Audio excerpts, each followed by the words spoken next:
Okay, so we are starting the electricity class today and we'll take it away from here. আচ্ছা, প্রথমে আমরা কিছু ডেফিনেশনের পার্টসগুলো খেয়াল করি, তারপর আমি তোমাদেরকে অন্য জিনিসপত্রগুলো দেখাবো। ডেফিনেশনগুলো দেখানোর জন্য নোটসটা বের করা যাক। আমাদের এখানে ইলেকট্রিসিটি চ্যাপ্টারের ফুল জিনিসপত্র আছে। This would be chapter 4, current electricity, static electricity. আচ্ছা, হ্যাঁ স্যার, এই নোটসগুলো কি পরে প্রিন্ট আউট করে তোমাদের দিয়ে দিব? হ্যাঁ হ্যাঁ, প্রিন্ট আউট করে তোমাদেরকে দিয়ে দিব ক্লাসে। Okay sir. এখানে এতগুলো ইমেজ কেন?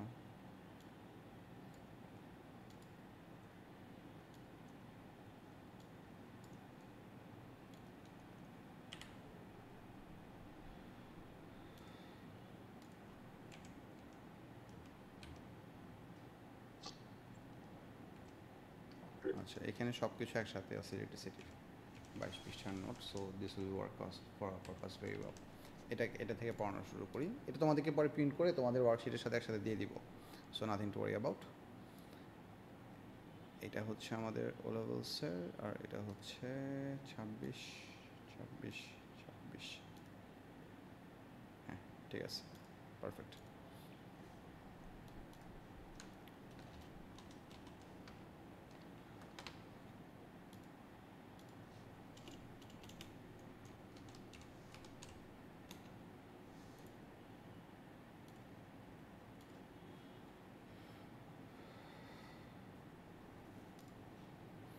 প্রথমে আমরা কিছু বেসিক কনসেপ্ট নিয়ে আলাপ করি যে অ্যাটমের স্ট্রাকচারটা কীরকম। What we do know from our chemistry classes or such that you have learned, that atom is primarily made up with the structure that we have learned from Rutherford's experiment, is that at the center of any atom there is a very dense composite particle that we call nucleus. The nucleus has two types of particle. We have protons and neutrons. Protons are charged, they have a charge of +1. Neutrons are neutral, they have a charge of 0, which means the nucleus is always positively charged altogether. And on the outskirts of the nucleus, we have some designated path for electrons to flow around. These designated paths are what we call energy levels, or sometimes we also call them for short shells. So we can have energy level 1, first shell, energy level 2, second shell, so on and so forth.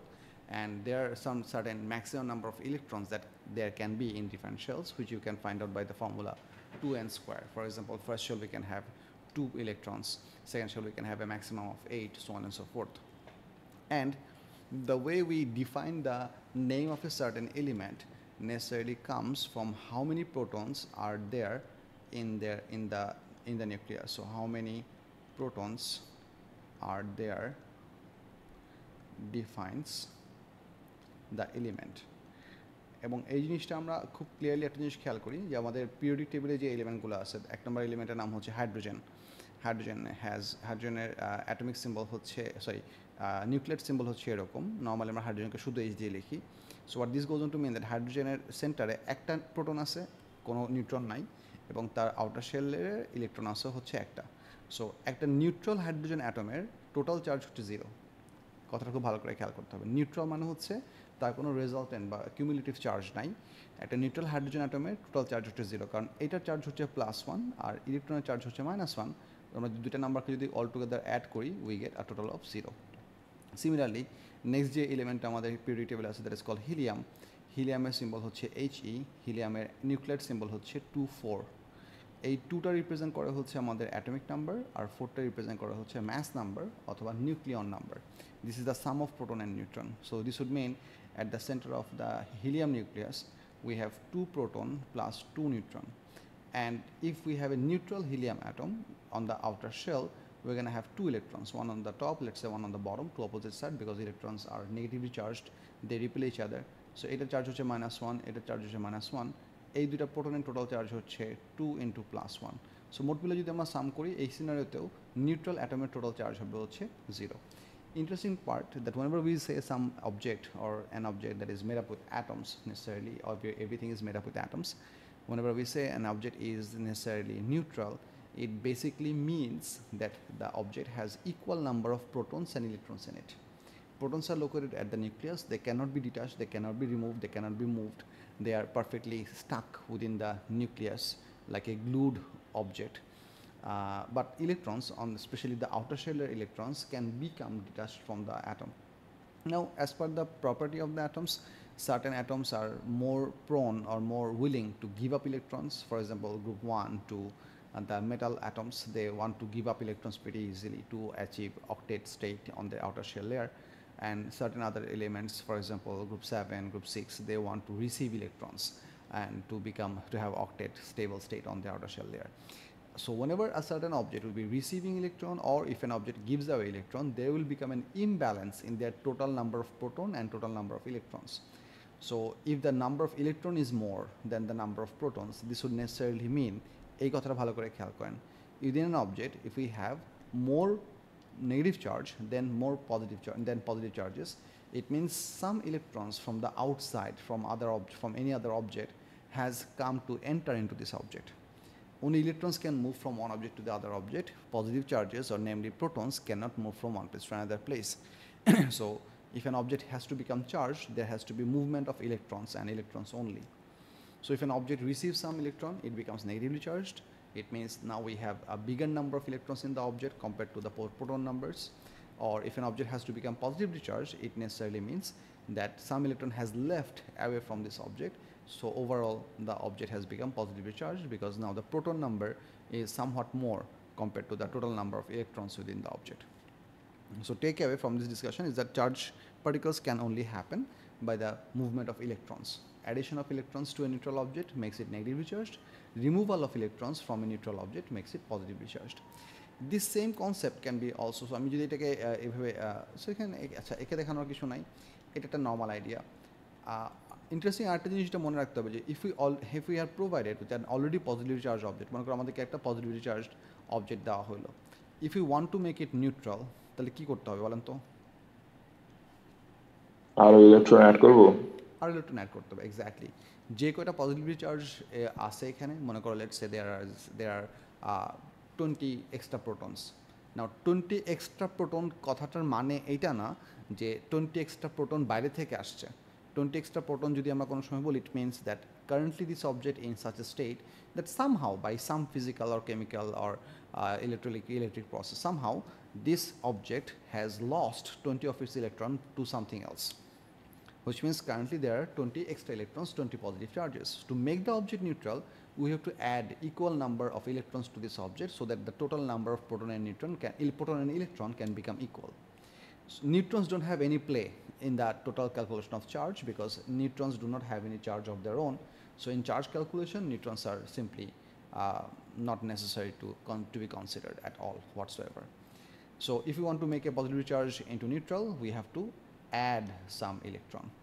Or if we have a negatively charged object that is given us to be negative, then এটাকে neutral বানাতে হলে কী করতে হবে? সেখান থেকে কিছু extra electron যে কয়টা আছে সেগুলোকে আমাদেরকে রিমুভ করতে হবে। So we have to remove plus electron, actually আচ্ছা প্লাস ইলেকট্রন রিমুভ ইলেকট্রন লিখে দিই, তাহলে এটা পরে ভালোভাবে বোঝা যাবে। সো এটা হচ্ছে বেসিক আইডিয়া। আর এখানে আরেকটা ইম্পর্টেন্ট জিনিসটা আমাদের সাথে আলাপ করি, সেটা হচ্ছে যে ছোটোখাটো অবজেক্টের জন্য এই পজিটিভ চার্জ এবং নেগেটিভ চার্জের অ্যাট্রাকশন বা রিপালশনের ব্যাপারগুলো খুব ইজিলি দেখা যায়। ছোটোখাটো অবজেক্ট বলতে বোঝাচ্ছি এমন অবজেক্ট যে অবজেক্টগুলোর overall number of proton and electron is not so high. For example, if you consider a certain object that a has originally, পেজটা একটু বড়ো করে নেই যাতে লেখার স্পেস একটু বড়ো হয়। So if you consider an object that has let's say 1000 electrons altogether, and then if you remove let's say 20 electrons out of it, then it's going to have a charge of that much difference. But if you consider an object that is so large, let's say you have a block of metal that is let's say 10 kg, you have a 10 kg block of metal. Currently I'm saying that this object is perfectly neutral. So let's say, just to make some discussion, let's say there are 2 billion protons and 2 billion electrons. Now if we remove let's say 100 electron out of it, 100 electron আমরা এখান থেকে সরাইলাম, তাহলে altogether আমাদের এই অবজেক্টের মধ্যে কিছু positive charge generate হওয়ার কথা। But If you think about it, the total number of removed electrons with respect to the number of proton present is practically very small, so minuscule or so negligibly small that this small amount of removal would not actually practically make any change of the object's behavior. The object will still behave like a neutral object because the number removed is so small compared to the original number of electrons that was initially present. This type of objects, which essentially behaves as if it is always neutral, whether we add a little bit of electron or we remove a little bit of electron, if we have such an object that has a large amount of electron to begin with, and we remove and in that case the object cannot be made into a charged object very easily, those are the objects that we usually called, what it can be called to be an earth object. এই আর্থ বলতে আমরা বুঝাচ্ছি না যে physical ground, not necessarily earth, earth itself is also an earthing object, but এই object বলতে বোঝাচ্ছি যে এই অবজেক্টটাকে ইউজ করে আমরা ফিজিক্যালি যে কোনো একটা চার্জ অবজেক্টকে প্র্যাকটিক্যালি নিউট্রাল করতে পারবো। একটা খুব সিম্পল এক্সাম্পল বলি, মনে করো আমাদের কাছে একটা ছোটোখাটো মেটাল স্ফিয়ার আছে যেখানে হচ্ছে লেটস সে 100 ইলেকট্রন শর্ট আছে, ছোটো metal sphere like a bob, pendulum ববের মতো ছোটো মার্বেল সাইজের একটা metal sphere. This is going to exhibit the behavior of negative charges. But if I just bring my finger over here and give it a bit of touch, what's going to happen? Our body can also work as a small scale earthing object because our body is primarily made up with ionic solutions. The protoplasm, the cytoplasm, they are basically salt water mixture, some sort of salts also there are. Blood is also a huge ionic solution. There are all sorts of ions in the blood. So our body can also work as an earth connection for small scale scenarios, not very large, not for the wall outlet. For small scale scenarios, our body can work as an earthing connection. So if this object has extra 100 electron originally, and if we touch it by our finger, what can happen? These 100 electrons can travel to our body and we will not feel any difference because our body can absorb 100 electrons without any problem. We're not going to get a shock whatsoever, and then this object can become perfectly neutral. So any object that can actually practically convert another object into neutral object by receiving a little bit of electron or by giving up a little bit of electron is what we call an earthing object that will not practically become charged because it has so many electrons that a little bit of removal or a little bit of addition doesn't make any significant change. One of the example that I can give you, if you come to think about, let's say there is a huge pond or huge lake of water. If you take up one mug of water from the lake, and then would you expect the water level to drop a little bit? Would you expect that to happen? Yeah. The water level would practically remain same because one mug of water is Practically same থাকবে কিন্তু technically তো একটু হইলেও কমবে। হ্যাঁ, technically একটু হলেও কমবে, ওই কমার পরিমাণটাকে আমরা নেগলিজিবল জাজ করতেছি। Truly speaking, there will be, if we count every number, there will be a little bit of change. But if you think about that, how big is that number with respect to the original amount? That number could be very well very small. For example, if I give you another example for the idea of negligibility, it can make a little bit more sense. Let's say if we say that the total number of people or total population of a country over a duration of, let's say, 5 years was around 12.68 million. Okay, let's say this is the number of population in a country. This would mean that there are about 1268 and then 1 2 3 4 5 6 হ্যাঁ, এই পরিমাণ মানুষ ওই দেশে আছে। Let's say নাও এই যে 4টা ডিজিট এখানে আছে, এই 4টা ডিজিটের মধ্যে কিন্তু কিছু কম বেশি হইতে পারে। আমার ফোনে স্যার, ইয়েস, আমার ফোনের এই চার্জ কমে গেছে, আমি কি অন্য ফোন দিয়ে জয়েন করতে পারবো একটু? হ্যাঁ হ্যাঁ, এই লিঙ্কটা সবার জন্য ওপেন করা আছে, তুমি জাস্ট লগ ইন করে অন্য ফোন দিয়ে জয়েন করো, সমস্যা নেই। So if we say that the population is about 12.68 million, this would mean that total number of people is about this. And এইখানে কিছু চেঞ্জ হইতে পারে, মনে করো হচ্ছে 200 মানুষ মরছে ওভার দ্য মনে করো ওভার দ্য লাস্ট 5 ইয়ার্স অনেক মানুষ মারা গেছে, অনেক বেবিও জন্মগ্রহণ করছে। Let's say over the 5 years of duration, total number of change of people was, let's say, 200 or 250. Now 200 or 250 number is very small compared to the total number of people there is. So we can practically say the population was unchanged, although the number is not exactly same. So এই ধরনের সিনারিওগুলোকে আমরা এই ধরনের অবজেক্টগুলোকে আমরা আর্থ object বলতেছি, বা যেগুলো অন্য অবজেক্টের সাথে টাচ করলে খুব ইজিলি সেগুলোকে নিউট্রাল করতে পারবে। সো আর্থ অবজেক্টের প্র্যাকটিক্যাল পারপাসটা হচ্ছে they can very conveniently convert any charge object into a neutral object, either by giving some extra electrons or by absorbing some extra electrons, whatever that is necessary. So একটা charge অবজেক্টকে neutral করার জন্য যা দরকার, either electron remove করতে হবে অথবা electron দিতে হবে, আর্থ অবজেক্ট সেই জিনিসটা প্রোভাইড করে অবজেক্টকে নিউট্রাল বানাতে পারবে। And in this process the earth object would still remain to be earth because it has so many electrons that it can handle, and so a little bit of change does not make much of a difference in its properties. এটা হচ্ছে একটা conceptual জিনিস। আরেকটা জিনিস আমাদের বোঝা লাগবে সেটা হচ্ছে the two opposite type of charges that we have, positive charges and negative charges, we name them differently. This is key property of multiple of all the objects that we have around us. What do I mean by this? For example, charges can have different properties. Like charges repel and opposite charges attract. এটার মানে হচ্ছে if you bring two positively charged objects towards each other, or if you bring two negatively charged objects towards each other individually, separately, they're gonna try to repel away from each other. So they're gonna try to not get merged because like charges repel. But if you bring two opposite charges close to each other, let's say positive charge and a negative charge, or a negative charge with a positive charge, then they are going to try to attract towards each other and get merged with each other. Opposite charges attract and like charges repel. Charge প্রপার্টিসের আরও charge পার্টিকেলসের আরও কিছু properties আছে, সেগুলো আমরা নোটসে একটু পরে দেখব। বাট এটা একটা খুব ইম্পর্ট্যান্ট অ্যাসপেক্ট যে like charges repel and opposite charges attract. কেন আমরা ইলেকট্রনের চার্জকে নেগেটিভ বলি এবং কেন পজিটিভ প্রোটনের চার্জকে পজিটিভ বলি, কেন এটা উল্টা হইতে পারতো না? Why didn't the scientist consider that the protons have positive charges and electrons have negative charges? Protons have negative charges and electrons have positive charges. Could it be opposite? The historical answer to this question is they could very well be opposite. What the scientists found out that any object which has an charge behavior, that there are only two different type of charge behavior object. So that's why they named one type of charge behavior as positive charge, other type of charge particles were named to be negative charge. They could very well name them, historically speaking, like in chronological, very early stage of the science when scientists were trying to define the charge particles behavior and such. They could very well define that one is charge type A, the other is charge type B, or one is charge type X, the other is charge type Y. They could have named it this way as well.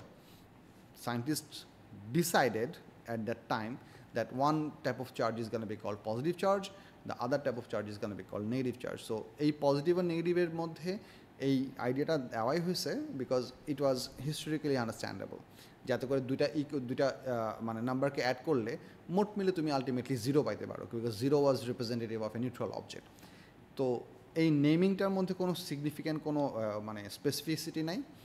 They named it that way, that's why we are still stuck with that same naming process. So we still consider that electrons are negatively charged and protons are positively charged. That's how it works. We have to accept it that way, এবং এটা নিয়ে খুব একটা কোশ্চেনও হয় না, but আমি just তোমাদের curiosity হতে পারে যে এটা উল্টা হইতে পারতো কি না। আনসার হচ্ছে পারতো, যদি তারা ওইভাবে ডিফাইন করতো। যেহেতু আমাদের প্রিডিসেসররা ওইভাবে ডিফাইন করে নাই, সো আমরা এখনও ওইভাবেই জিনিসটাকে শিখতেছি অ্যান্ড ওইভাবে হ্যান্ডেল করতেছি। আমরা কিছু ডেফিনেশনগুলো দেখি নোটস থেকে, খেয়াল করেন। চার্জের যে ডেফিনেশনটা এখানে দেওয়া আছে, it says that it is a physical property of matter such that it experiences a force in an electric field. আচ্ছা, ইলেকট্রিক ফিল্ড জিনিসটা কি এটা আমরা একটু পরে আবার ডিটেলসে দেখবো, এটা আমি তোমাদেরকে বুঝাবো একটু পরে, ডোন্ট ওয়ারি। এসআই ইউনিট হচ্ছে কুলম্ব, COULOMB, কুলম্ব। কুলম্বের সিম্বল হচ্ছে capital C. It's a scalar quantity and there can be two type of charges, positive charge and sir আমরা কি ক্লাস 9 এর মধ্যে কি পুরো ইলেকট্রিসিটি শেষ করব? 9 এর মধ্যে বলতে হচ্ছে আমার এইম হচ্ছে তোমাদেরকে ডিসেম্বরের আগেই ইলেকট্রিসিটি পুরোটা করায় শেষ করে দেওয়া, যাতে করে তোমাদের স্কুলের হাফ ইয়ারলি পরীক্ষা, ফাইনাল পরীক্ষায় তোমার ইলেকট্রিসিটি চ্যাপ্টারটা আরামে করতে পারো। ওই জন্য আমি দুটো টপিক স্কিপ করতেছি। আমাদের নর্মাল নিউটন মেকানিক্সের পরের টপিকটা হচ্ছে থার্মাল, তারপরে আসে ওয়েভস, তারপরে আসে ইলেকট্রিসিটি। সো আমি ইলেকট্রিসিটিটা তোমাদেরকে পড়াই দিতেছি যাতে করে তোমাদের স্কুলের পড়ার সাথে হেল্প হয়, কারণ বেশিরভাগ স্কুলেই তোমার দেখা যাবে যে 9-এর ফাইনালে হাফ ইয়ারলিতে হয়তো স্ট্যাটিক ইলেকট্রিসিটি একটু থাকতে পারে, বাট ফাইনালে গিয়ে তোমাদেরকে পুরো ইলেকট্রিসিটি পরীক্ষা থাকবেই সব স্কুলেই। তো ওই জন্য ইলেকট্রিসিটিটা পড়াচ্ছি। ইলেকট্রিসিটি পড়ানোর পর আমরা আবার ব্যাকওয়ার্ডস আসবো, নো ওয়ারিজ। ও মানে এটার পর আমরা থার্মাল শুরু করবো আবার। হ্যাঁ, থার্মাল করতে পারি বা ওয়েভস করতে পারি, ডিপেন্ডস আপন দ্য ডেমোক্রেসি, স্টুডেন্টরা যেটা মানে প্রেফার করে। বুঝছি স্যার, ওকে। ঠিক আছে, আচ্ছা। তো দুই টাইপের চার্জ হতে পারে এতক্ষণ যেটা বললাম, যে positive charge, protons have a positive charge of +1 and negative charge আর electrons they have a charge of -1। একটা প্রোটনের চার্জ হচ্ছে এত কুলম আছে। এই জিনিসটা একটু আমাদের ভালো করে বোঝা দরকার যে প্রোটনসের চার্জ আমরা বলি +1, বাট প্রোটনের চার্জ যদি কুলম ইউনিটে মেজার করতে যাই তাহলে এরকম ছোট্ট একটা নাম্বার আসে, 1.6 × 10⁻⁹ কুলম। এত ছোট নাম্বার কেন আসতেছে? বা ইলেকট্রনের চার্জের ভ্যালু এত ছোট একটা নাম্বার, দুটো নাম্বার কিন্তু ভ্যালু কিন্তু সেম, দেখো 1.6 × 10⁻⁹, 1.6 × 10⁻⁹, বাট একটা সিম্বল হচ্ছে পজিটিভ আর একটা সিম্বল হচ্ছে নেগেটিভ। এই হচ্ছে কি ডিফারেন্স। তো যেটা বলছিলাম যে আমরা যদি প্রোটনের চার্জ +1 বলি তাহলে এটা +1 কুলম কেন হলো না? Why does it have to be so small? Why does it have to be so small? This is because the existence of protons and electrons were found way later in historical context, way later than when the definition of charge and the unit of charge were defined. আমাদের এই electron এবং প্রোটনের actual এক্সিস্টেন্সের কনসেপ্টটা আমরা পাইছি হচ্ছে রাদারফোর্ডের alpha particles বা you can say gold foil experiment থেকে, গাইগার মার্জন এক্সপেরিমেন্টও বলে, এটা অনেকগুলো ডিফারেন্ট নাম আছে। So from that point onwards, after 1911, we came to learn that there are these two kind of opposite particles. One is a proton, the other one is an electron. Before that, we only knew that there are two types of charges, and we had no idea, we have no physical evidential proof that how much is the positive charge, smallest amount, how much is the negative charge, smallest amount. So scientists used to work with a lot of charges, and they used to work with amperes and volts and those kind of things. So they defined the 1 coulomb charge to be a certain amount by using the physical quantities. Coulomb is a derived quantity. And from that point, they considered that 1 coulomb is the unit. Eventually, when they stumbled upon the reality that no, actually proton is the smallest size of particle that can have a minimum amount of positive charge. Similarly, electron is the smallest amount of particle that can have a minimum amount of negative charge. Then they eventually, through a huge amount of experiments, Millikan's experiment and such, they found out that this is the amount of charge an electron or a proton can have. And they didn't bother to change the definition of the coulomb, so they kept it that way. We just know that +1 does not mean +1 coulomb. এই যে প্রোটনের চার্জে +1 লেখা আছে, this is not 1 coulomb. এই -1 লেখা আছে, this is not 1 coulomb. This represent that in relativistic term, this is +1. So +1 means 1 into this much.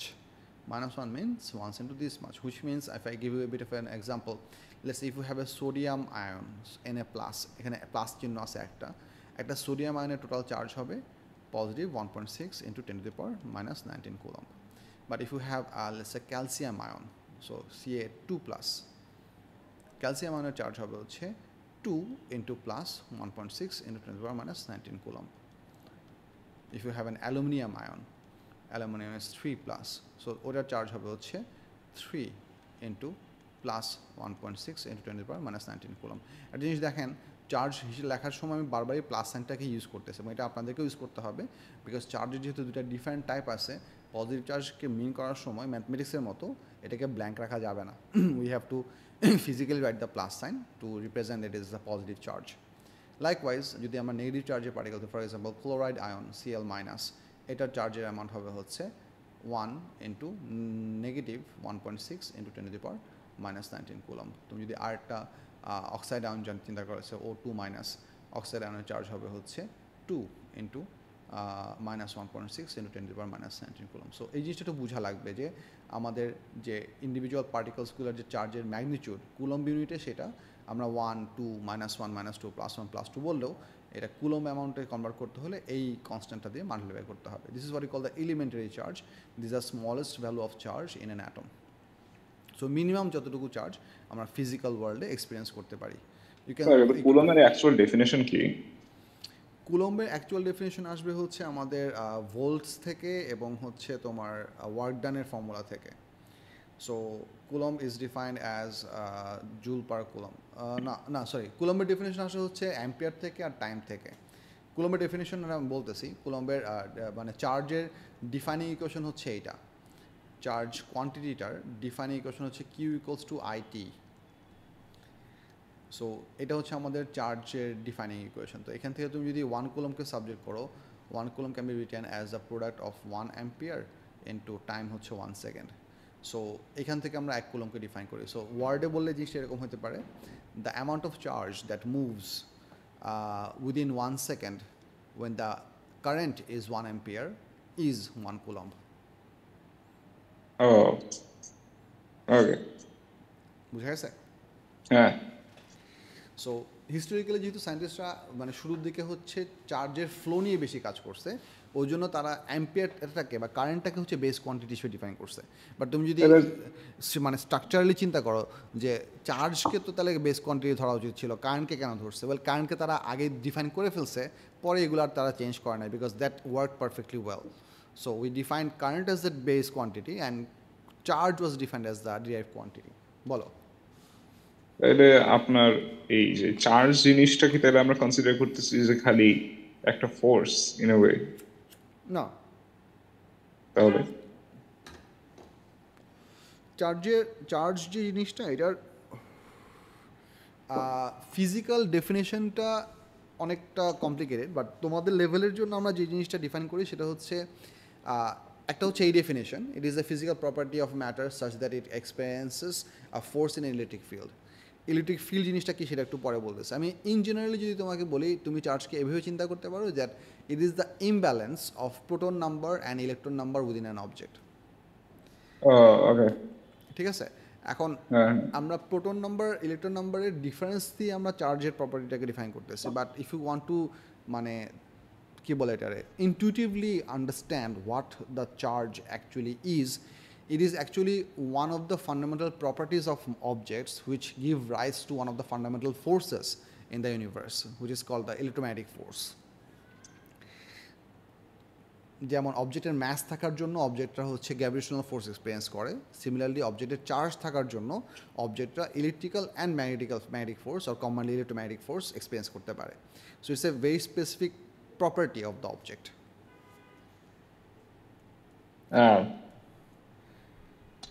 ওকে, আচ্ছা, এটা গেল।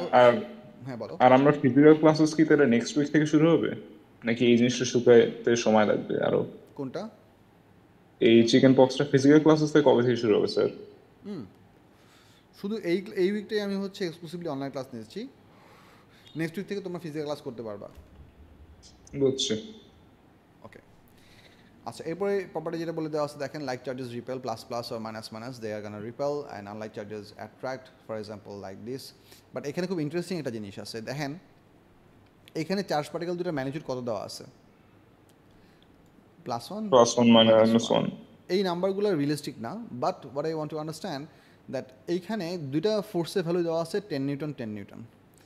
যখন আমরা দুটো আনলাইক চার্জ দিলাম, মনে করো এখানে এই পজিটিভ চার্জের ম্যাগনিটিউড হচ্ছে +2, নেগেটিভ চার্জের ম্যাগনিটিউড হচ্ছে -1, এখানে আমাদের ওভারঅল ফোর্স বাড়ছে, বাট দুটোরই ফোর্স বাড়ছে। I wanted to see this thing very carefully, understand this thing very carefully. This is interesting. চার্জের রেশিওটা ভালো কনস্ট্যান্ট না আগেরটার মতন। হ্যাঁ, চার্জের প্রোডাক্ট অ্যাকচুয়ালি ম্যাটার করে। প্রোডাক্টের এই পার্টটা তোমাদের ও লেভেলসে এখনও পর্যন্ত নাই, but what you need to take away যে আমাদের এই যে দুইটা ফোর্স আছে, এই দুইটা ফোর্স হচ্ছে নিজস্ব থার্ড ল পেয়ার। এইটা এটাকে রিপেল করতেছে, এইটা এটাকে রিপেল করতেছে। সো এই দুইটা ফোর্সের ম্যাগনিটিউড কখনো ডিফারেন্ট হতে পারবে না। That's the important point. দুটো অবজেক্টের চার্জের ম্যাগনিটিউড যদি ডিসিমিলারও হয়, ডিসিমিলার হলে তাদের ওভারঅল ম্যাগনিটিউড অফ রিপালশন বা অ্যাট্রাকশনের ফোর্সের ভ্যালু বাড়বে, বাট দুটার জন্যই বাড়বে। এরকম হওয়া পসিবল না যে এটা +2 আছে থেকে এটা 20 নিউটন হবে, এটা -1 আছে থেকে এটা 10 নিউটন হবে। That's not gonna happen. These two objects are going to attract or repel each other depending upon their charge type with the same amount of force, because they are Newton's third law pair. Newton's third law pair means that every action has an equal and opposite reaction. So these two forces cannot be of different values, they have to be of exactly same magnitude.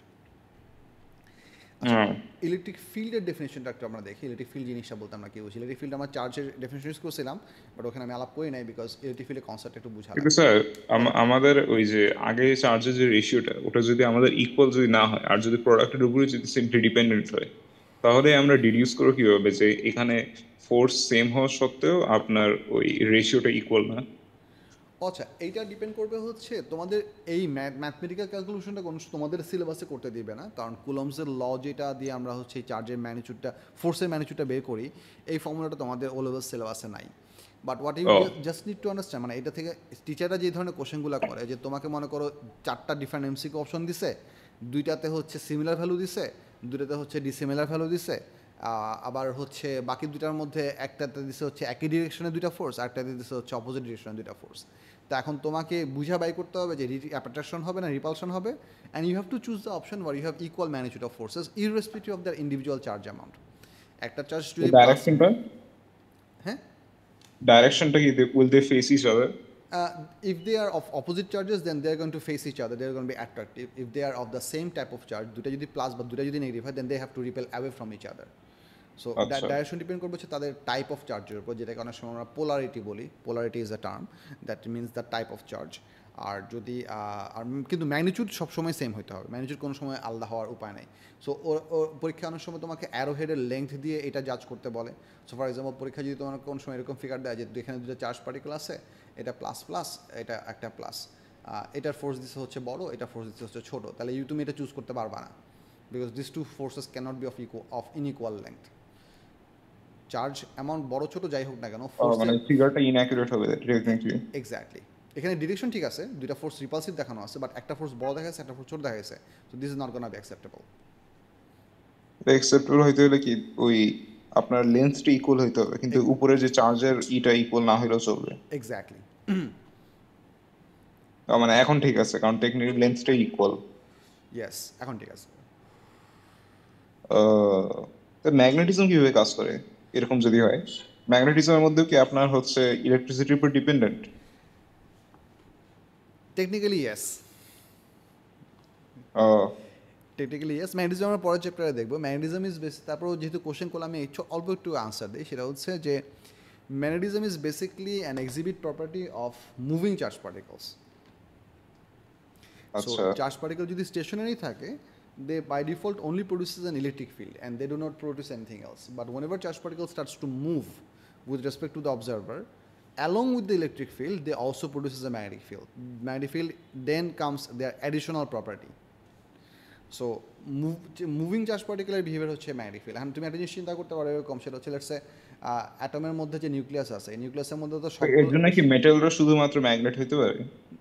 Not necessarily. Non magnetic অবজেক্টেও কী বলে, non magnetic অবজেক্টেরও magnetic behaviour আছে, but অনেক week, অনেক ও week.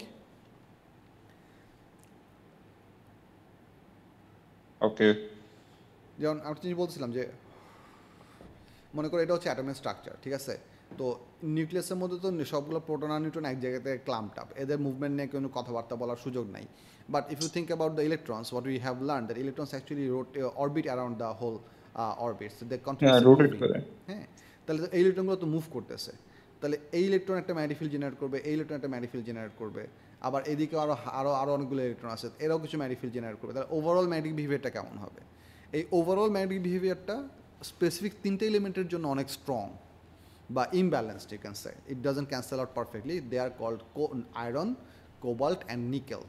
But অন্য সব মেটালগুলোর জন্য এই magnetic ফিল্ডটা ইলেকট্রনগুলোর rotation দিয়ে অটোমেটিক্যালি কাউন্টারঅ্যাক্টেড হয়ে যায়। ওই জন্য অন্য এলিমেন্টগুলো, অন্য metal for example sodium, magnesium, calcium, এরা খুব একটা স্ট্রং ম্যাগনেটিক বিহেভিয়ার দেখায় না। But if you put them into very strong magnetic field, they show a little bit of magnetic behaviour, which means they are not entirely unmagnetic, but to expose their magnetic behavior, you have to strain them really hard. ও আমি শুনছিলাম আমরা magnet তৈরি করার সময় essentially আপনার ওই ইলেকট্রনগুলো একই ওয়েতে ফেস করতে হয়। হ্যাঁ, ওটাও আসবে, আমাদের সিলেবাসে আছে, দেখাবো। ও ওকে, ইলেকট্রিক ফিল্ড কন্টিনিউ করেন স্যার। আচ্ছা, ইলেকট্রিক ফিল্ডের কনসেপ্টটা দেখেন। ইলেকট্রিক ফিল্ড ডেফিনেশনটা তো বলছে it's a region in space. Region মানে হচ্ছে এলাকা। এটা 3 ডাইমেনশনাল স্পেস মিন করতেছে, নট নেসেসারি 2 ডাইমেনশনাল স্পেস। যদি আমরা আঁকার সময় পিস অফ পেপারে 2 ডাইমেনশনাল লাগে, কারণ খাতায় তো আর 3 ডাইমেনশনাল আঁকার সুযোগ নাই। So it's a region of speech, it's a region in space around A charge where another charge experiences an electric force. মানে হচ্ছে এই পার্টটা ভালো করে বুঝো। আমাদের মনে করো এখানে মাঝখানে একটা বড় একটা পজিটিভ চার্জ পার্টিকেল আছে, এর আশেপাশে যদি আমরা আরেকটা পজিটিভ চার্জ পার্টিকেল আনেই, এই দুটো চার্জ পার্টিকেল একটার সাথে ইন্টারাক্ট করবে because of the charge behaviour, and this particle is going to experience, this particle is going to experience a force. However, at the same time, this is going to also experience a force in the opposite direction as well. এখানে আমরা এই ফোর্সটাকে by default দেখাই নাই because we are trying to discuss the force that is experience on this movable particle. So আমরা এখানে দুটো charge পার্টিকেলকে দুটো different টার্মিনোলজিতে define করি। We define this one as the field creating charge, field creating charge, যেটা তার আশেপাশে electric ফিল্ডটা generate করতেছে, and we define this one as the test charge. Test চার্জটা হচ্ছে যার বিহেভিয়ার বা যার উপরে ফোর্স বা যার মুভমেন্ট আমরা অবজার্ভ করব। সো এই যে অবজেক্টটা একটা ফোর্স পাইতেছে, এই ফোর্সটা সে এক্সপিরিয়েন্স করতেছে এই চার্জ পার্টিকেলটার প্রেজেন্সের জন্য। এই জন্য আমরা এই পুরো রিজন অফ স্পেসটাকে বলতেছি ইলেকট্রিক ফিল্ড। অ্যান্ড টেকনিক্যালি একটা সার্টেন বলি একটু বলে নেই, আচ্ছা, টেকনিক্যালি এই ইলেকট্রিক ফিল্ডের ফিজিক্যাল রেঞ্জ হচ্ছে ইনফাইনাইট। তুমি যত দূরেই যাও না কেন তুমি এই ফোর্স পাইতে থাকবা, বাট ফোর্সের ভ্যালু আস্তে আস্তে কমে আসবে, যত কাছে আসবে ফোর্সের ম্যাগনিটিউড তত বাড়বে। And for like charges it will be always radially away from each other. For example এখানে দেখেন, এখানে ইলেকট্রিক ফিল্ড দেখা আছে এই লাইন বরাবর, it doesn't mean electric field শুধু এই লাইন বরাবর বা এই লাইন বরাবর বা এই লাইন বরাবর এইভাবে আছে। The electric field is like N uniformly spread out behaviour. So আমি যদি জিনিসটা সর্ট অফ থ্রি ডাইমেনশনালি দেখাই, একটা ফিগার দেখাই,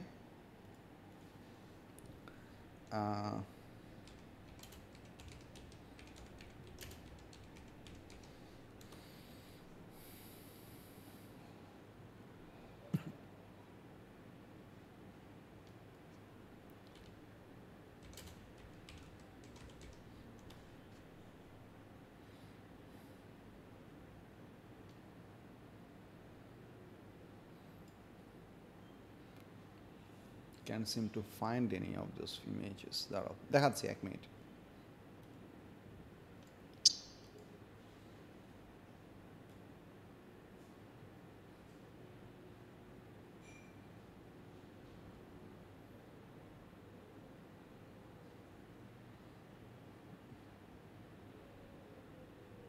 এই যে আমি এই কাউন্টে জিনিস দেখাতে যাচ্ছিলাম। Do you see that the colouring of this blue colour, সেন্টারের দিকে কালারটা অনেক স্ট্রং না? হ্যাঁ, বাড়ির দিকে আস্তে আস্তে ফেড হয়ে গেছে, দেখা যাচ্ছে। মানে ডিসটেন্স যত বেশি বাড়ে তত বেশি ম্যাগনেটিক কমে যায় ওই ফোর্সের। এক্স্যাক্টলি। সো তুমি সেন্টার থেকে তুমি অবজেক্ট থেকে যত বেশি দূরে যাবা তোমার ইলেকট্রিক ফোর্সের ম্যাগনিটিউড আস্তে আস্তে তত বেশি কমতে থাকবে। That's the idea. At the same time what you need to understand that electric field is existing all over the space. আশেপাশে সব জায়গাতেই আছে, এমন না যে শুধু অ্যারোর জায়গাগুলোতে আছে ব্ল্যাঙ্ক জায়গাগুলোতে নাই, ব্যাপারটা এরকম না, ইট ইজ এভরিওয়্যার। বাট আমরা আঁকার সুবিধার জন্য অল্প কয়েকটা অ্যারো দিয়ে দেখাইছি। So electric field is everywhere along this arrow and also in between the arrows as well. But what this goes on to show further is that closer field lines represent a stronger field. Closer field lines bolte ki bujhacchi, have a look. If we draw these radial outward arrows, radial মানে হচ্ছে circular রেডিয়াসের মতো বাইরের দিকে, সানের raise যেরকম সব দিকে three dimensionally বের হয় সেরকম। So if you consider over here, let's say if you consider around here, এখানে আমাদের দুটো ফিল্ড লাইনের ডিস্টেন্স অনেক কম, এই জায়গাতে দুটো ফিল্ড লাইনের ডিস্টেন্স অনেক বেশি, এই জায়গাতে ফিল্ড লাইনগুলোর ডিস্টেন্স আরও বেশি। সো ফিল্ড লাইনের মধ্যে গ্যাপ যত বড় হবে ইলেকট্রিক ফিল্ডের স্ট্রেংথ বা ইলেকট্রিক ফিল্ডের ফোর্স তত আস্তে আস্তে কমে যেতে থাকবে। So closer field lines represent a stronger field and far apart field lines represent a weaker field. এটার একটা ফিল্ড লাইন্স তো স্যার আমরা টেকনিক্যালি স্পিকিং পারফেক্টলি কোনো সময় ড্র করতে পারবো না, তাহলে আমরা কেন বলতেছি যে এই জিনিসটার গ্যাপ বেড়ে যেতেছে যখন আলটিমেটলি সব ডাইরেকশনের মধ্যে অনেকগুলো আছে? Well, that's the idea. Electric field lines are not physically existing lines. জিনিসটা এরকম না, It's just an imaginary line to measure the change. No, electric field lines are imaginary lines that we use to represent the existence and direction of the electric field. Electric field exists like a three-dimensional space, a three-dimensional field within the space. But আমরা যদি একটা 2D ফর্মেটে এটা আঁকতে চাই, and সবসময় তো perfectly manually তুমি যদি একটা ফিগার আঁকতে চাও, এরকম একটা ফিগার ম্যানুয়ালি সবসময় আঁকার ডিফিকাল্ট না। সো ওই জন্য আমরা আঁকার সুবিধার জন্য বা রিপ্রেজেন্টেশনের সুবিধার জন্য আমরা এরকম অ্যারোহেড দিয়ে রিপ্রেজেন্ট করি, কারণ অ্যারোহেড ফিজিক্যালি বোর্ডে আঁকা বা প্রিন্ট আউটে আঁকা এটা ইজিয়ার। ওই জন্য আমি ইলেকট্রিক ফিল্ড লাইনের টার্মটা ইউজ করছি। Electric field lines are basically non existing lines. তুমি কখনোই একটা সার্টেন চার্জ পার্টিকেলের আশেপাশে গিয়ে কোনো রকম লাইন খুঁজে পাবা না, that's not gonna happen. but we use the electric field lines to represent the orientation and the strength or closeness of the electric field, that how strong the field is, how much force you can get. Stronger field can give you bigger force, and weaker field can give you smaller force. That's the idea of the electric field lines. And the direction that we define for the electric field, এই যে দেখেন এখানে একটা জিনিস লেখা আছে, এই পার্টটা ভালো করে দেখেন, the direction of field lines tell the direction of the force on a positive charge. এই পার্টটা খুব বেশি ইম্পর্টেন্ট। এই পার্টটা কেন ইম্পর্টেন্ট বুঝাই, যে এখানে একটা হিস্টোরিক্যাল ভুলের একটা ব্যাপার আছে, historical mistake which we still are কি বলে, we are accommodating till date. এখনও পর্যন্ত আমরা এই জিনিসটাকে ফলো করি, because that's what the scientist wanted and we do it that way. আর এটা হচ্ছে এরকম যে whenever the scientists wanted to define different quantities of electricity, different quantities of electrical sciences and such, that they had to come across a way to properly define everything in terms of behavior of the charged particles. Now, because there are two different types of charged particles, there is a positively charged particle, there is a negatively charged particles, they had to choose one to be the standard. কারণ আমি যদি সবগুলো electrical কোয়ান্টিটিকে কোনোটাকে positive চার্জের behaviour, কোনোটাকে negative চার্জের behaviour দিয়ে define করি, তখন ফোর্সের ডিরেকশন আবার উল্টা হয়ে যাবে। কারণ যেমন মনে করেন এইটা একটা পজিটিভ চার্জ অবজেক্ট, এটার আশেপাশে এখানে আরেকটা পজিটিভ চার্জ পার্টিকেল বসেছে, it is experiencing the force in the outward direction. But যদি আমরা এখানে একটা নেগেটিভ চার্জ পার্টিকেল বসাইতাম, তাহলে এটার ফোর্স কোন দিকে হতো? ইনওয়ার্ড হতো। অ্যান্ড ফোর্স তো একটা ভেক্টর কোয়ান্টিটি, সো ডিরেকশনের অপোজিট হয়ে গেলে আমাদের ডেফিনেশনগুলো পারফেক্টলি কাজ করবে না, and it will be ambiguous and different understanding for different part of the world. That's why to avoid this confusion, every electrical quantity, এই কথাটা খুব ভালো করে মনে রাখেন, every electrical quantity which you can come across after while, আমরা চার্জ নিয়ে কথা বলতেছি এখন, পরে কারেন্ট নিয়ে কথা বলবো, ইএমএফ নিয়ে কথা বলবো, পটেনশিয়াল ডিফারেন্স নিয়ে কথা বলবো, ইলেকট্রিক্যাল এনার্জি কনভার্সন নিয়ে কথা বলবো, but for all the definitions, for all the concepts, they consider the positive charge behaviour as the standard. Yes. Like ওই যে প্রথম থেকে পজিটিভ চার্জ হিস্টোরিক্যাল সামথিং বলছিলেন, মিস্টেকটা দিয়ে আমরা অ্যাকোমোডেট করি। আচ্ছা, to avoid the confusion of the behavior that we can get either from positive charge or from negative charge, which is going to be opposite in terms of the direction of force, the scientists decided that we are going to define, it is a historical decision, onek age newa, Rutherford experiment or age newa, that all the electrical quantities will be defined in terms of the behavior of positively charged particles. মানে একটা electric ফিল্ডের মধ্যে positive charge কীরকম behave করতেছে, বা একটা electrical সার্কিটের মধ্যে পজিটিভ চার্জ পার্টিকেল কীভাবে মুভ করতেছে, এই বিহেভিয়ারটা দিয়ে আমরা সব ইলেকট্রিক্যাল কোয়ান্টিটিকে ডিফাইন করব। This was defined way before the discovery of Rutherford's alpha particle experiment, and that's why every electrical quantities, resistance বলো, ইলেকট্রিক্যাল পাওয়ার বলো, কারেন্ট বলো, ভোল্টেজ বলো, পটেনশিয়াল ডিফারেন্স বলো, ইএমএফ বলো, এগুলো সামনে আসবে আস্তে আস্তে, অনেকগুলো ডিফারেন্ট কোয়ান্টিটিস আছে। এই সবগুলো কোয়ান্টিটির ডেফিনেশনে তোমরা দেখবা সব জায়গাতেই পজিটিভ চার্জের কথা লেখা আছে, because all the electrical quantities were defined in terms of the behavior of the positive charge particle. So this is a very important term which you cannot mess up. Direction of electric field lines tell the direction of force on a positively charged particle. So মানে আমরা assume করে নিছি যে ইলেকট্রনের ডাইরেকশনটা opposite হয় সব সময়। Exactly, that we know by heart, but we do not define the terms in terms of the negative charge particle behavior. For example, যেখানে সেন্টারে এখানে পজিটিভ চার্জ পার্টিকেল আছে, তার মানে হচ্ছে অন্য একটা পজিটিভ চার্জ অবজেক্ট আনলে তার ফোর্স হবে আউটওয়ার্ডস, ওই জন্য সবগুলো ফিল্ড অ্যান্ড আউটওয়ার্ডস দেখানো আছে। অন দ্য কন্ট্রারি, তোমার সেন্ট্রাল চার্জটা যদি অন্য একটা সিনারিওতে নেগেটিভলি চার্জ একটা অবজেক্ট হয়, মনে করো এটা একটা ক্লোরাইড আয়ন লেটসে, তো এইটার আশেপাশে যদি আরেকটা পজিটিভ চার্জ অবজেক্ট হয়, তার ফোর্স হবে ইনওয়ার্ড। সো এই জিনিসটা যার বিহেভিয়ার আমরা দেখতেছি, এইটাকে সবসময় কী ধরা হবে? পজিটিভ চার্জের টার্মসেই আমরা সবগুলোর ডিরেকশনগুলোকে ডিফাইন করতেছি। সো ওই জিনিসটা important, the direction of the field lines tell the direction of force on a positively charge object on a single positive charge. আর এখানে ওই জিনিসটা লেখা আছে, the gap between the field lines tell the strength of the field, less gap means stronger field and more gap means weaker field. So এটা হচ্ছে এই পার্টটুকুর explanation. কিন্তু আপনার তো এই কেসের মধ্যে আপনার এই কি বলে টেস্ট যে চার্জটা, স্যার টেস্ট চার্জের কি নিজস্ব একটা হচ্ছে ফিল্ড লাইন নাই? আছে, টেস্ট চার্জের নিজস্ব একটা ফিল্ড আছে, এবং সেই ফিল্ডটা আমরা এই সিনারিওতে আঁকতেছি না, because we do not want to mace up the figure, but আমি সেই কম্বাইন্ড ফিল্ড দেখতে কেমন হয় সেটাও দেখাবো। ও আর সেকেন্ডলি আমাদের যে ফিল্ড সামথিং যে চার্জটা ওখানে পড়া যাচ্ছে না ফিল্ড ওই ক্রিয়েটিং চার্জ। জিনিসটা ও ফিল্ড ক্রিয়েটিং চার্জ যেটা ওটার কি আপনার চার্জ বেশি ফিল্ড টেস্ট চার্জ থেকে? এইটা এই সিনারিওতে বেশি হইতে পারে, কমও হইতে পারে, that doesn't matter. What we are trying to জাজ দ্যাট এই অবজেক্টের প্রডিউস করা ফিল্ডের মধ্যে কীরকম ফোর্স এক্সপেরিয়েন্স করতেছে। তুমি জিনিসটা ভাইস ভার্সাও জাজ করতে পারো। ইউ কুড অলসো আমার পার্সপেক্টিভের উপর ডিপেন্ডেন্ট এটা। Exactly, perspective dependent. আমরা এটাকে আপাতত স্টেশনারি অ্যাজিউম করতেছি, অ্যান্ড ওই স্টেশনারি ফিল্ডের জন্য এইটার বিহেভিয়ার কেমন হবে সেটা দিয়ে আমরা এইটার ফিল্ডটাকে ডিফাইন করতেছি। ঠিক আছে?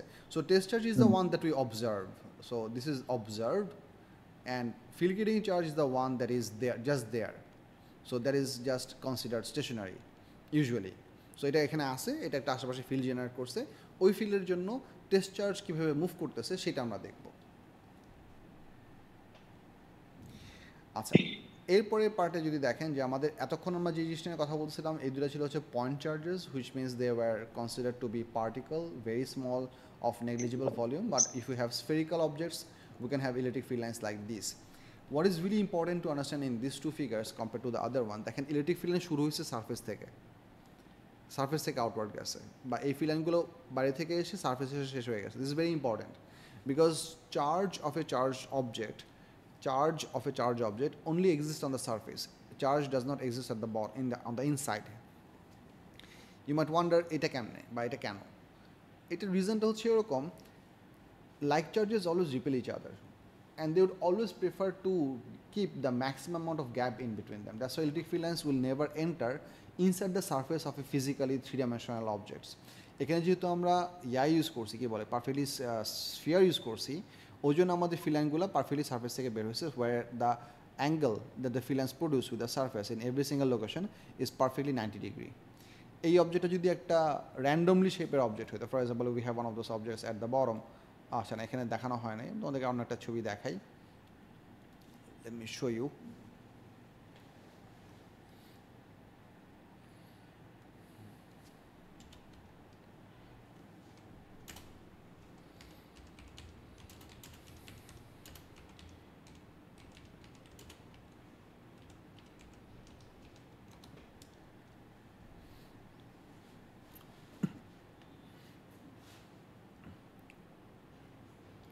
এই যে দেখেন,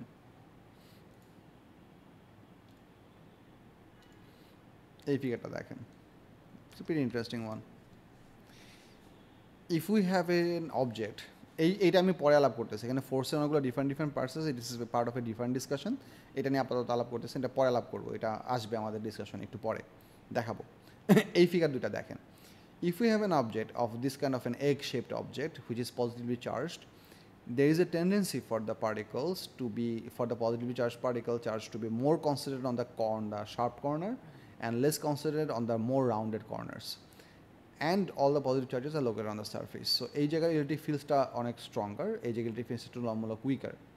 Alternately, এই অবজেক্টে যদি একটা নিউট্রাল অবজেক্ট হয়, বাট আমরা তাকে একটা প্রি এক্সিস্টিং ইলেকট্রিক ফিল্ডের মাঝখানে প্লেস করি, we can have a little bit of separation of the charged particles due to the attraction and repulsion of the particles. এটাকে আমরা বলি ইন্ডাকশন আর একটু পরে আরও ডিটেলসে দেখাবো। But what I want to understand that electric ফিল্ডগুলো কিন্তু দেখেন সার্ফেসে এসে শেষ হয়ে গেছে, অবজেক্টের ভেতর দিয়ে কোনো ইলেকট্রিক ফিল্ড লাইন ট্রান্সফার হচ্ছে না। So electric field lines will never enter inside an object, they are gonna be finished on the surface and they are going to be starting from the surface. This is very much unlike, because charge doesn't exist inside the object. Charge of a charged particle exclusively exists on the surface. It does not penetrate. Particle দ্বারাই তো হচ্ছে আপনার অবজেক্টে তৈরি, অবজেক্টে particles দ্বারা তৈরি হয়। Yes, and the only particles that you can remove or add to a physically charged object is on the surface. একটা অবজেক্টের ভেতরে ঢুকে তো তুমি হচ্ছে চার্জ পার্টিকেল রিমুভ করতে পারবে না, তোমাকে সারফেস থেকে রিমুভ করতে হবে টেকনিক্যালি স্পিকিং। আর তুমি যদি একটা হোল করো, that hole also becomes part of the surface.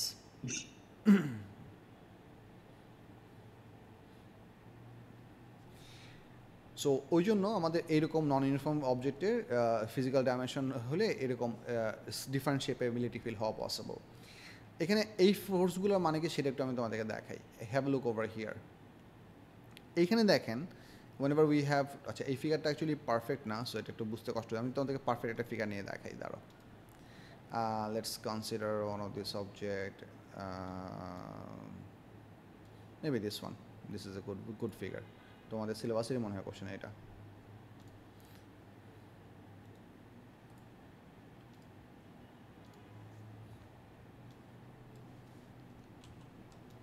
আচ্ছা, এই ফিগারটা দেখেন। এই এমসিকিউ এর বেসিক কোশ্চেনটা ছিল হচ্ছে যে that what is the direction of the which of the option A, B, C or D represents the direction of a positively charged particle that is placed in the electric field. একটা positive charge পার্টিকেলের উপরে ফোর্সের direction কোন দিকে হবে। Now it's important for you to understand, আমি লিটারেচারটা একবার দেখাই যাতে করে তোমাদের বুঝতে সুবিধা হয়। খেয়াল করেন, direction of a field lines tell the direction of force on a positive charge. এই ফিগারে আমাদের একটা সিঙ্গেল পজিটিভ চার্জ ছিল, সবগুলো ফিল্ড লাইন ছিল হচ্ছে পারফেক্টলি স্ট্রেট। এই সিনারিওতে আমাদের একটা সিঙ্গেল নেগেটিভ চার্জ ছিল, সবগুলো ফিল্ড লাইন ছিল পারফেক্টলি স্ট্রেট। সো এখানে কোনো ফোর্সের ডিরেকশন কার্ভ হওয়ার কোনো সুযোগ নাই। এখানেও তাই, একটা সিঙ্গেল পজিটিভ চার্জ স্ফিয়ার, একটা single negative charge sphere, field lines are perfectly straight, perpendicular to the surface, radial lines. But if you have two charged particles residing side by side, এখানে আমরা দুটা আনলাইক চার্জেস, একটা positive আর negative চার্জকে পাশাপাশি রাখছি। In that case আমাদের ফোর্সের ডিরেকশনটা কেমন হবে, এই পার্টটা একটু ভালো করে খেয়াল করেন। I'm gonna draw over here, try to understand. আমরা যদি এই ইলেকট্রিক ফিল্ডের মধ্যে এই জায়গাতে একটা পজিটিভ চার্জ পার্টিকেল রাখি, think about it. If we place a positive charge particle over here, test charge, along this straight line it is going to experience a repulsive force, right? Yes. And along this straight line is going to experience an attractive force. And এই দুটো ফোর্সের মধ্যে if you observe the difference in their distances, এই লোকেশনটা positive চার্জের কাছে, negative চার্জের থেকে দূরে, তাহলে পজিটিভ চার্জের রিপালশনের ফোর্স হবে বড়, নেগেটিভ চার্জের অ্যাট্রাকশনের ফোর্স ভ্যালুটা হবে ছোট, right? Yes. If you vector sum these two forces, দুটো ফোর্সের রেজাল্টেন্ট বের করো, what the scientists figured out that the resultant always become tangent to the field line direction. So তুমি যদি এই চার্জ পার্টিকেলটাকে যদি এখানে নিয়ে আসো, তখন কী হবে, তখন তোমার দুইটা ফোর্সের ম্যাগনিটিউড সেম হবে, বাট এটা হবে এইদিকে আর এটা হবে হচ্ছে এইদিকে। তখন তোমার রেজাল্টেন্ট ফোর্স হবে হচ্ছে tangent with the curve like this. তুমি যদি চার্জ পার্টিকেলটাকে এখানে আনো, তখন তোমার এদিকে রিপালশনটা হবে হচ্ছে উইক, বাট এদিকে অ্যাট্রাকশনটা হবে অনেক বড়, ভেরি লার্জ। তখন তোমার রেজাল্ট হবে হচ্ছে এই বরাবর। So it means that by virtue of the attraction and repulsion coming from the two oppositely charged object, plus and minus, the resultant force is always tangent with the circle, with the curve. তো এখানে আপনারা দেখেন এই সিনারিওতে positively charge particle যদি আমরা একটা এই ফিল্ডের মধ্যে বসাই, তাহলে কোন অ্যারোটা actually proper direction of force represent করতেছে?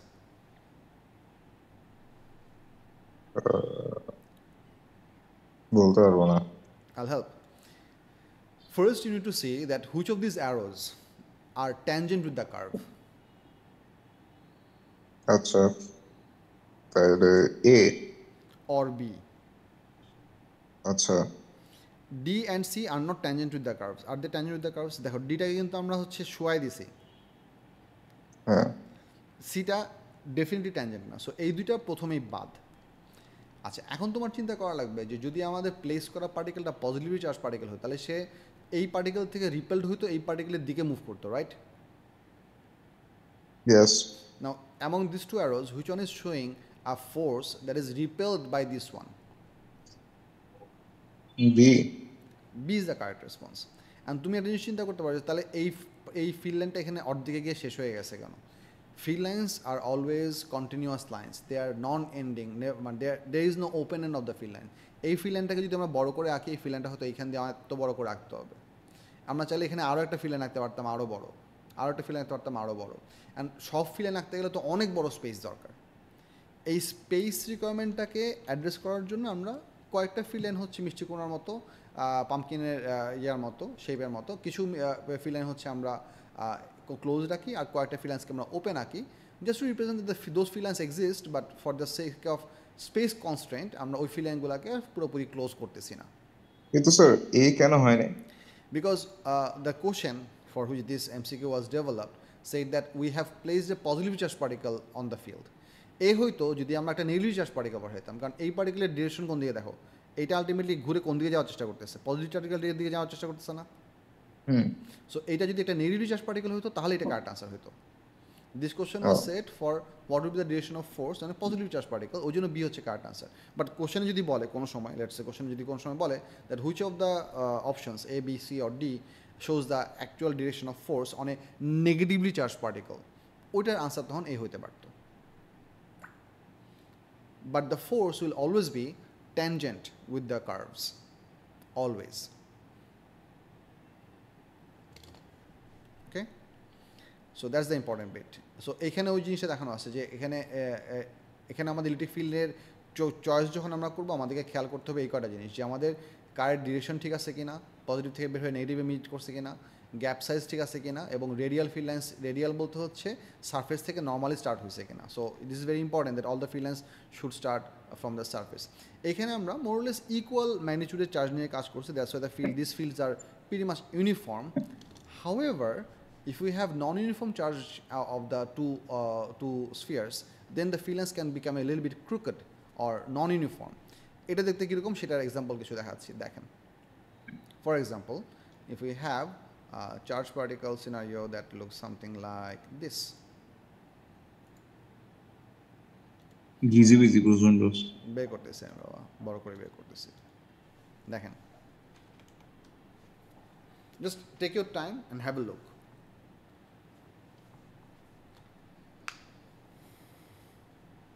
এক সাইডে পজিটিভ বেশি আর এক সাইডে পজিটিভ কম কেন? কারণ মনে করো এটা চার্জ মনে করো হচ্ছে +2e, আর এটা চার্জ মনে করো +10e, হইতেই পারে দুইটা অবজেক্টের চার্জ ডিফারেন্ট আয়নদের জন্য। এক্স্যাক্টলি, হ্যাঁ ডিফারেন্ট আয়ন হইতে পারে। মনে করো এটা হচ্ছে একটা মানে মনে করো এই অবজেক্ট থেকে আমরা 2টা ইলেকট্রন রিমুভ করছি, এই অবজেক্ট থেকে আমরা মনে করো 10টা ইলেকট্রন রিমুভ করছি, তাহলে এটার ওভারঅল পজিটিভ চার্জ স্ট্রঙ্গার হবে, এটার ওভারঅল পজিটিভ চার্জ উইকার হবে। ওই জন্য এখান থেকে এই অবজেক্ট থেকে বের হচ্ছে অল টুগেদার মাত্র 5টা। আমরা যখন এরকম ডায়াগ্রাম নিয়ে কথা বলি তখন কি আমরা এসিউম করি যে এগুলো একটা অ্যাটম, নাকি আমরা এসিউম করি যে এই জিনিসগুলো একটা object? If you are given with circles like this, there is a visible circle, then we consider them to be objects. But if you are given dots like these, then we consider them to be atoms or particles. So geometric shape টা matter করে। ওকে, এই ফিগারগুলো একটু দেখো, সবগুলো figure একটু আস্তে আস্তে দেখো, দেখে বোঝার চেষ্টা করো কি হইতেছে।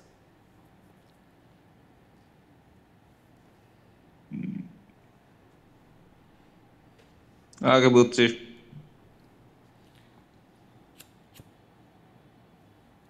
বোঝা শেষ। অ্যাট্রাকশন আর রিপালশন হয় শুধু। এখানে ইম্পর্টেন্ট টেক অ্যাওয়েটা হচ্ছে যে যেই অবজেক্ট থেকে আমাদের বেশি ফিল্ড লাইন বের হবে, we say that object has a bigger amount of charge, যার থেকে কম ফিল্ড লাইন বের হবে we say that has a small amount of charge. Interestingly, whenever we have two charged particles of like charges, for example this example and this, আমি এটাকে copy করে কিছু আঁকাবাকি করি তাহলে তোমাদেরকে বুঝাইতে আমার একটু সুবিধা হবে। Copy image and then let's place it over here.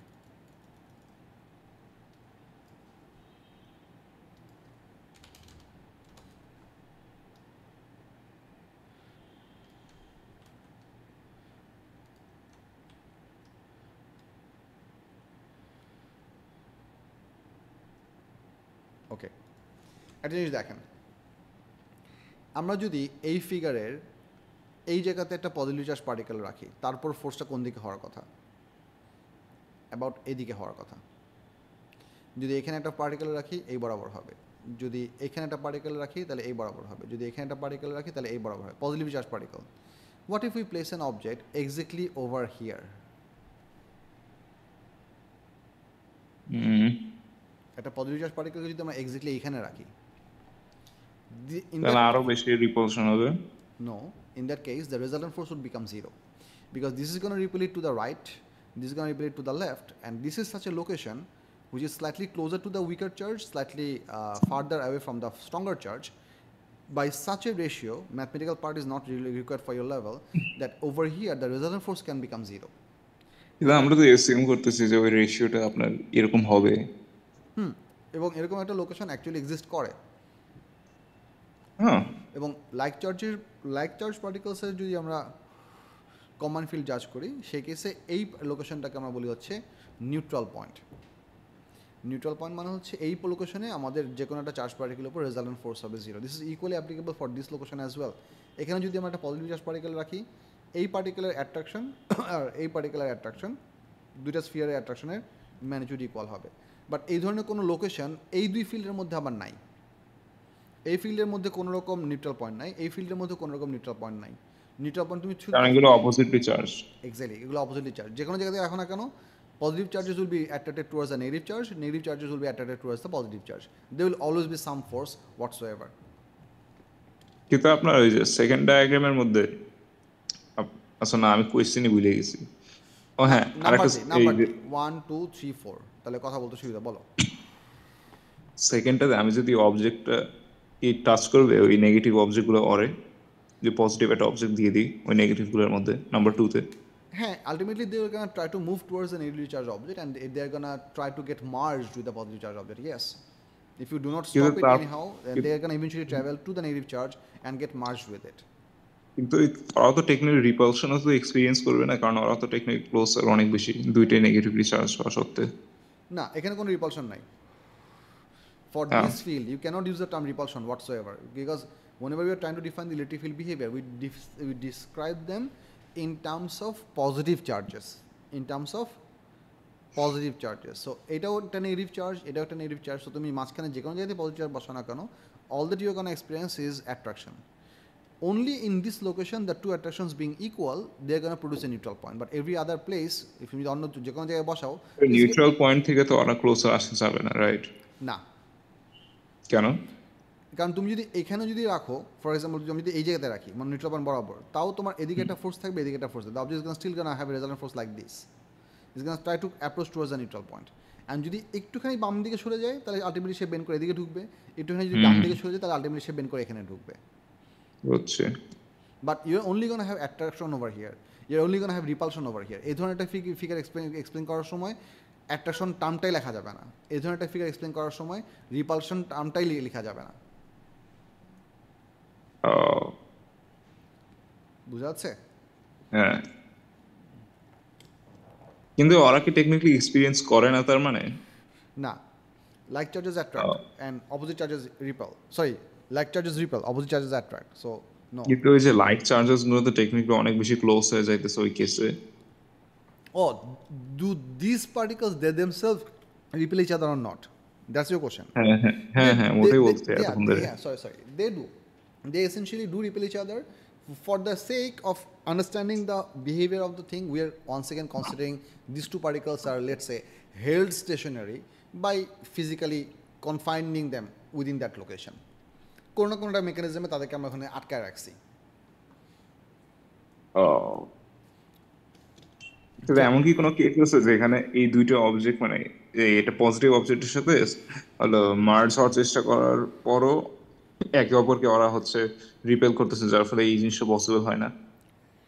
এটা হইতে পারে। সেই সিনারিওতে যদি আমরা বলি যে let's say we have placed this two charge particles over here and another positive charge particle over here and they are allowed to move freely from each other, then these three particles are going to exert force on each other and they're going to have resultant force direction depending upon their charge, and they can move away from each other indefinitely in a hypothetical thinking space. It's possible. আপনার diagram কোনো জায়গায় change হয়নি?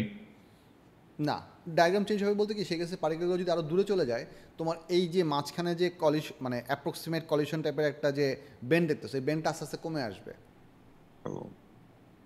আমি এটার কিছু figure দেখা, এটা কিছু সিমুলেশন আছে, জোস কিছু সিমুলেশন দেখালে জিনিসটা আরও ক্লিয়ারলি বোঝা যাবে। জাভা ল্যাবে? হ্যাঁ, জাভা ল্যাবে।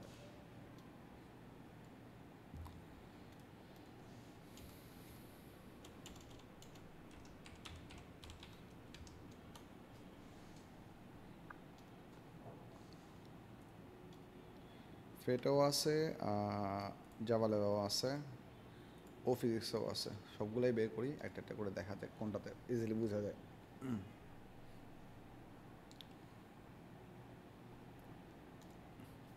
দিস ইজ গুড, তাই আছে। সো ফিল অ্যান্ড ট্রান্সপারেন্সি যদি বাড়ায় দিই, এখানে তোমার কোনো চার্জ নেই, সো এখানে দিলে হচ্ছে আমাদের ফিল লাইনগুলো ভালো বোঝা যাচ্ছে। if we change the charge of this one, neutral করে দিয়েছি, দেখো এটা কোনো চার্জ নাই, সো অল টুগেদার এইরকম। নেগেটিভ করে দিলেই এটা হচ্ছে আবার বেন্ড হয়ে যাবে, closer and further like this. ঠিক আছে? সো যদি দুইটা চার্জের ম্যাগনিটিউড সেম রাখি then your can get a symmetric behaviour like this. দূরে নিলে দূরে যাচ্ছে, বড় দূরে নিলে দূরে যাচ্ছে, কাছে আসলে কাছে, বাট ইটস নিয়ারলি সিমেট্রিক, ঠিক আছে? বাট যখন তুমি দুটো চার্জ পার্টিকেলকে হচ্ছে অপোজিট দিবা দেন ফিল্ড লাইন দেখো চেঞ্জ হয়ে গেছে। এই যে এটা 1 এটা 3, কাছে আনলে আরও স্কুইজ হবে, আরও স্কুইজ হবে, আরও স্কুইজ হবে, but the field lines are never touching each other, that's the important bit. আচ্ছা, so they just get closer but they never touch each other. Yes. Why do they not touch each other? Because these field lines represent the direction of force on a single positive charge. তুমি যদি এই জায়গাতে একটা positive charge particle রাখো, এই লাইনের উপর একটা পজিটিভ চার্জ পার্টিকেল রাখো, you would not expect these two charge particles to move anyway. So they are going to repel each other. So একটা পজিটিভ চার্জ আমার বলেন পার্টিকেল, তো মনে করো এখানে একটা পজিটিভ চার্জ পার্টিকেল রাখছো, এখানে একটা পজিটিভ চার্জ পার্টিকেল রাখছো, এই দুটো পার্টিকেলকে একসাথে মার্জ হতে চেষ্টা করবে নাকি আর they gonna repel each other? Repel. That's exactly why. That's why field lines will never cross. আচ্ছা, তো এই দুইটাই যদি এখন +3 হয় তাইলে দুইটার +3 হলে আমাদের দুইটার ফিল্ডটা ইউনিফর্ম হয়ে যাবে। এই যে মানে এরা এখন সিমেট্রিক্যাল। এটা এখন সিমেট্রিক্যাল, হ্যাঁ ফিগারটা সিমেট্রিক্যাল হয়ে গেল। বুঝছে। এখানে কি থার্ড একটা পার্টিকেল অ্যাড করা যাবে? থার্ড একটা পার্টিকেল মনে এখানে অ্যাড করা যাবে না। এখানে ওই যেখানে বেলুন দিয়ে দেখাইছে, সো চার্জ পার্টিকেল যত বেশি দিব বেলুনের রিপারশন তত বেশি হচ্ছে। আবার নেগেটিভ চার্জ পার্টিকেল দিলে দেয়ার কারণে try to get closer to each other. এখানে আবার নেগেটিভ চার্জ পার্টিকেল দিলে হচ্ছে, this is very nice, balloon দিয়ে বোঝা যাচ্ছে যে ফোর্সের ম্যাগনিটিউড কতটুকু। বাট ওই যে দেখো ফিল্ড কিন্তু প্রডিউস হয়েছে সারফেস থেকে, that's the important bit. Multiple charge add করার অপশন আছে হচ্ছে সম্ভবত এইটাতে আছে, দাঁড়াও না দেখি 1 মিনিট।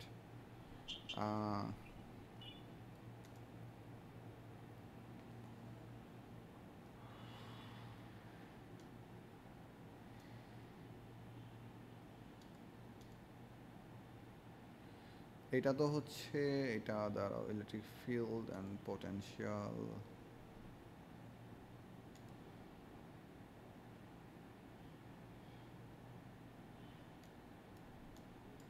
এই যে এখানে অনেকগুলো ডিফারেন্ট চার্জ পার্টিকেল আছে।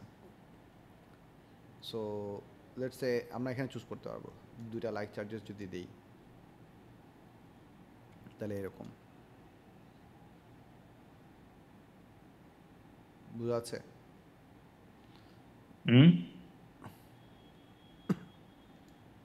আচ্ছা না, এটা খুব একটা আহামরি বোঝা যাচ্ছে না।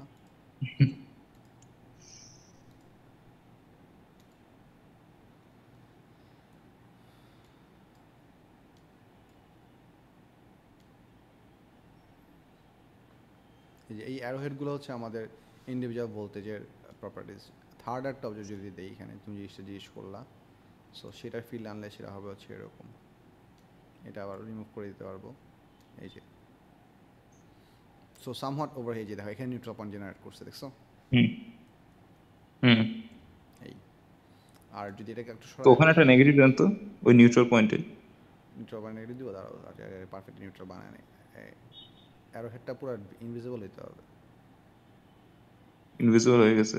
না ইনভিজিবল হয় না। এই এটা পারফেক্টলি প্লেস করতে পারলে 0 হইতো, কারণ পারফেক্টলি প্লেস করতে পারতেছে না দেখে 0 হইতেছে না। Oh you have to be very specific. একটু হ্যাঁ, কারণ সফটওয়্যারটা তো লোকেশন মেজার করে করতেছে ওই জন্য। এইখানে সম্ভবত একটা অপশন ছিল, দাঁড়াও 1 মিনিট। ইলেকট্রিক ফিল্ড লাইনের মাল্টিপল চার্জ পার্টিকেল অ্যাড করার, চার্জ পার্টিকেলের charge mass ratio, coulomb forces on charge particles. এটা কি ফোর্স দেখাবে? আচ্ছা এটা না,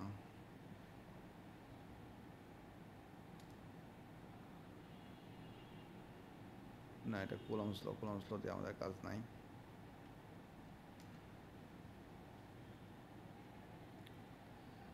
আচ্ছা এটা তো হচ্ছে চার্জ পার্টিকেলের প্যাথ কোন থেকে বেন্ড করবে সেই জিনিসটা। যাও, এগুলো আমাদের পরে আসবে, এগুলো এখন লাগবে, এগুলো এ লেভেলসের জিনিসপত্র, বাট প্রিটি ইন্টারেস্টিং স্টাফ। এইখানে সম্ভবত আরেকটা চার্জ পার্টিকেল অ্যাড করার অপশন ছিল, এটা আমি অপশন দেখতেছি না এখন। দাঁড়াও, static electricity, electric sector, semiconductor magnetism, waves.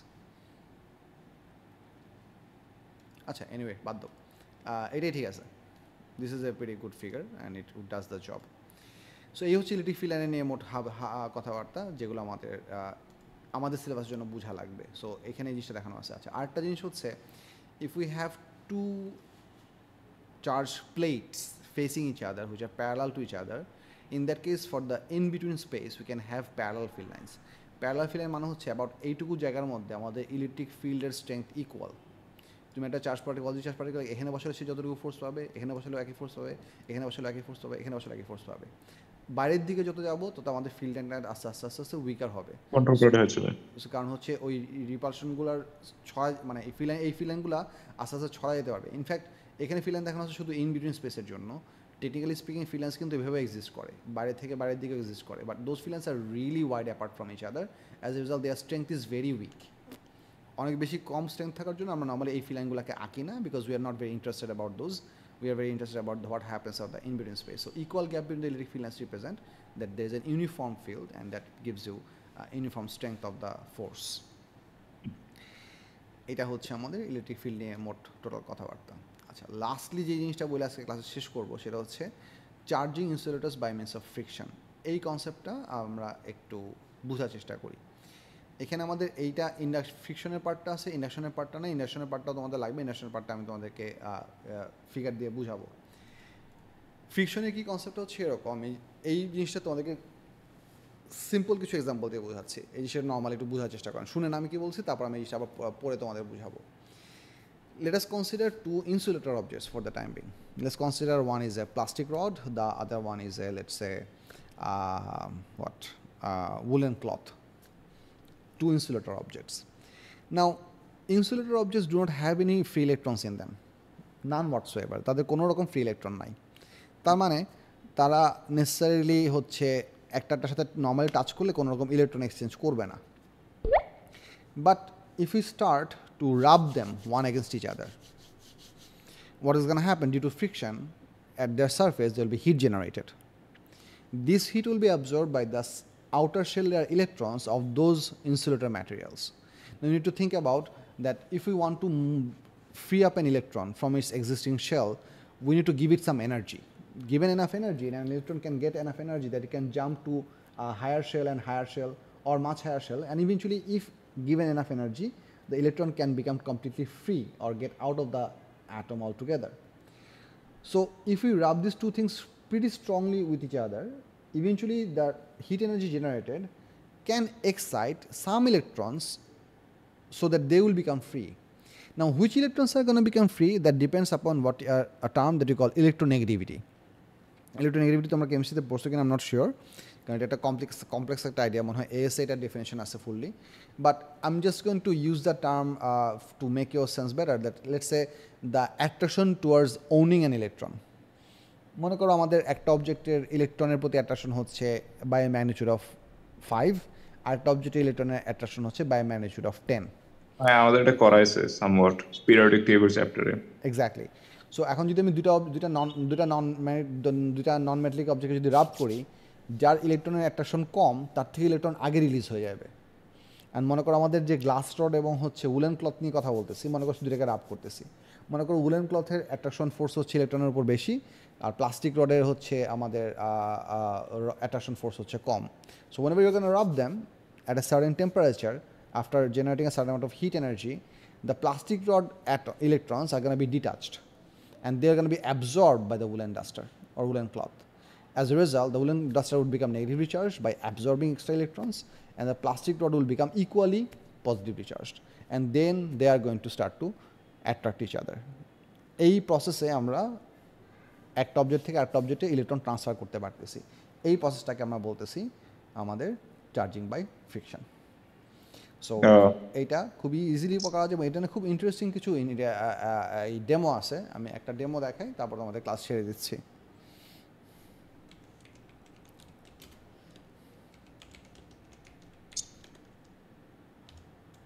The expert myth কি দেখছেন?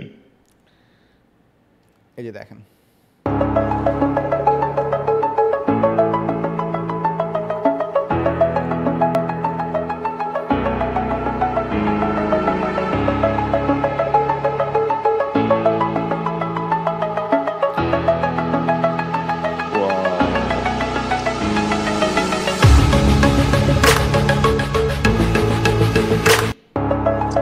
তুমি বুঝছো কি হয়েছে?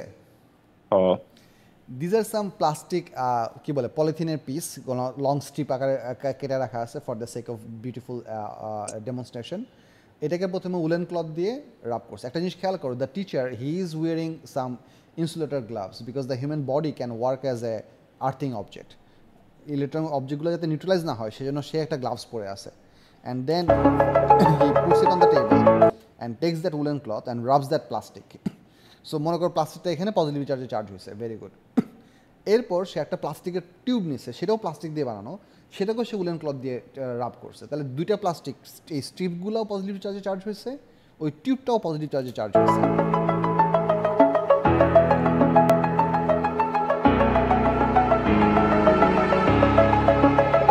So currently both the plastic tube and the polythene strips, they are all likely charges. যখন আমরা ছড়াই দিলাম, because the charge particles of the polythene itself, they themselves repel each other, they try to spread apart from each other, they try to get away from each other. That's why it produces that কদম ফুল type of shape. How do I call it? That yeah ঠিক আছে? And also at the same time from the bottom the plastic rod is giving it enough upward repulsion to balance the weight because this is a very light object, and that's why this whole thing can float.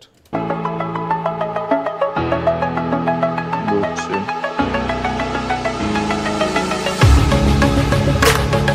again our Josna? হ্যাঁ So yeah, these kind of things can happen and these are pretty interesting demonstration. আপনার শরীর কেমন আছে?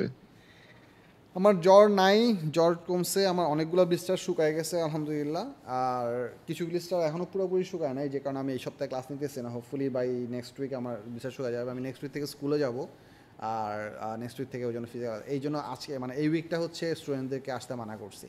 আমার পক্সের সমস্ত symptom আপাতত কমে গেছে, জ্বরটা এখন আসতেছে না, অনেকগুলো অ্যান্টিবায়োটিক খাইছি, ওই জন্য শরীর অনেক উইক। বুঝছি অলরাইট, ওকে আসসালামু আলাইকুম, আল্লাহ হাফেজ। নেক্সট ক্লাসে আরও ফার্দার আলাপ করবো।